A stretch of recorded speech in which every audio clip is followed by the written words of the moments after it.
नमस्ते छात्रों, आप सब कैसे हैं? मुझे उम्मीद है कि आप सब ठीक होंगे। आज हम इंकवेल की हिंदी सुगंधा कक्षा 3 अध्याय 12 बर्फ का गोला पढ़ेंगे। पाठ से पहले निम्नलिखित प्रश्नों के उत्तर दें। ठेले से कुछ भी लेकर खाना किस प्रकार हानिकारक है? जो बर्फ हम अपने घर में उपयोग करते हैं वो कैसे बनती है? पाठ सारांश व विचार। इस कहानी में दो लड़कियां रंजिता और पारुल स्कूल से निकलती हैं तो उन्हें गोले वाला दिखता है। रंजिता पारुल को बर्फ का गोला खाने के लिए कहती है, जिस पर पारुल उसके साथ हुए हादसे को बताती है कि किस प्रकार वो बर्फ का गोला खाकर बीमार पड़ गई थी। इस पाठ में बताया गया है कि सड़क पर खुली चीजें कैसे हमारा स्वास्थ्य खराब करती हैं। स्कूल के गेट से बाहर निकलते ही रंजिता की नज़र ठेले पर बिक रहे बर्फ के रंग बिरंगे गोलों पर पड़ी। गर्मी से बेहाल रंजिता का दिल भी उसे खाने को मचल उठा। उसने अपनी सहेली पारुल से कहा, देख, लड़कियां कैसे चुस्की ले लेकर बर्फ के गोले खा रही हैं। चल आज हम लोग भी खाते हैं। ना बाबा, मैं इसे नहीं खाने वाली। मम्मी ने मुझे कभी नहीं खाने दिया। एक बार स्कूल से निकलते हुए मैंने भी खूब चुस्की ले लेकर इसे खाया था और मैं बीमार पड़ गई थी। कई दिन मुंह से आवाज़ नहीं निकली थी। तब से मैंने सोच लिया कि इसे कभी नहीं खाना है।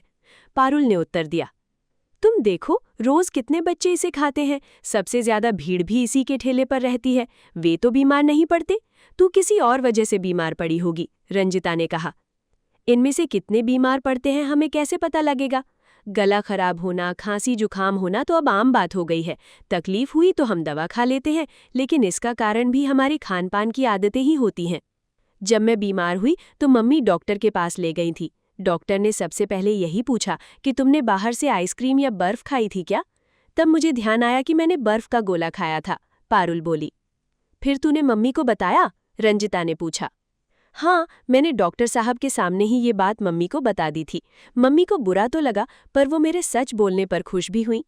बस, आपकी इस तकलीफ का कारण यही बर्फ का गोला है, डॉक्टर अंकल ने कहा था। पर वहाँ तो बहुत से बच्चे इसे खाते हैं, उनको तो कुछ नहीं हुआ, मैंने डॉक्टर अंकल को कहा था। डॉक्टर अंकल ने कहा, उनको भी कुछ हुआ या नहीं आपको कैसे पता चलेगा? जो भी माता पिता अपने बच्चों को जुकाम, खांसी, गले में दर्द की तकलीफ में लेकर यहाँ आते हैं, मैं सबसे पहले यही प्रश्न पूछता हूँ।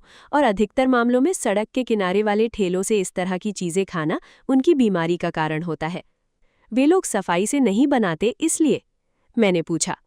हाँ, ये भी एक कारण हो सकता है, पर तुम लोगों को इन सब से बचना चाहिए, खासकर ठंडी चीज़ों से, जैसे बर्फ का गोला, आइसक्रीम आदि में ये खतरा ज़्यादा होता है। मैंने पूछा था, ऐसा क्यों डॉक्टर अंकल?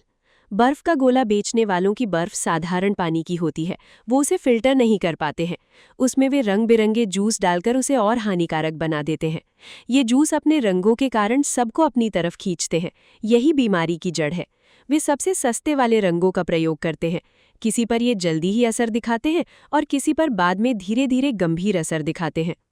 बस रंजिता, उस दिन के बाद से मैं इन ठेलों आदि से कुछ नहीं खाती, पारुल ने कहा। धन्यवाद पारुल, आगे से मैं भी इन बातों का ध्यान रखूंगी, रंजिता ने कहा।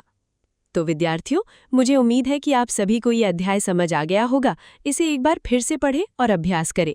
आप सभी का बहुत बहुत धन्यवाद।